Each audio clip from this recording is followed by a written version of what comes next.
सुधीर मुनगंटीवार यांनी नागपुरात मुख्यमंत्र्यांची घेतली भेट। नागपुरातल्या शासकीय निवासस्थान रामगिरी इथं घेतली भेट। सुधीर मुनगंटीवारांच्या नाराजी दर्शवणाऱ्या वक्तव्यांमुळे या भेटीला राजकीय महत्त्व।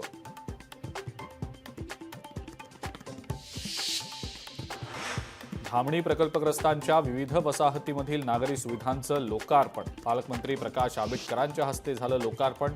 शाळा, ग्रामपंचायत इमारत, मंदिर, बस थांबा, पाणी पुरवठा आदी नागरी सुविधांचा समावेश।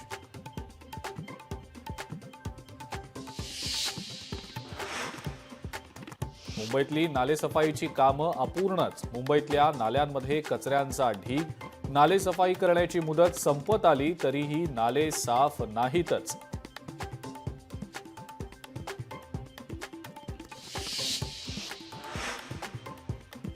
मराठी साहित्य संमेलनाच्या अध्यक्षपदी प्रवीण गायकवाडांची निवड।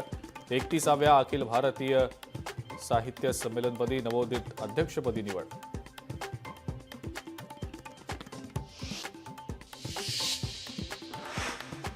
वाढत्या उष्णतेमुळे पाणी टंचाईमध्ये भर। रत्नागिरीमध्ये केवळ 41.13% पाणी साठा शिल्लक। नातूवाडी, गडनदी आणि अर्जुना धरणातल्या पाणी साठ्यावर परिणाम।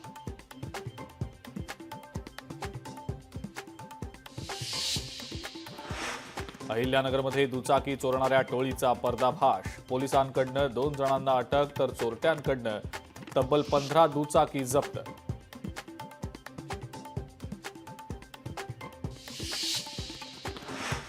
अंबरनाथमध्ये उद्योजक विश्वनाथ पनवेलकर यांच्या घराबाहेर गोळीबार।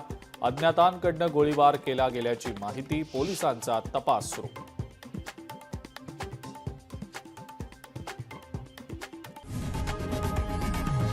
लोकशाही मराठी ऐका, पहा, जागरूक रहा।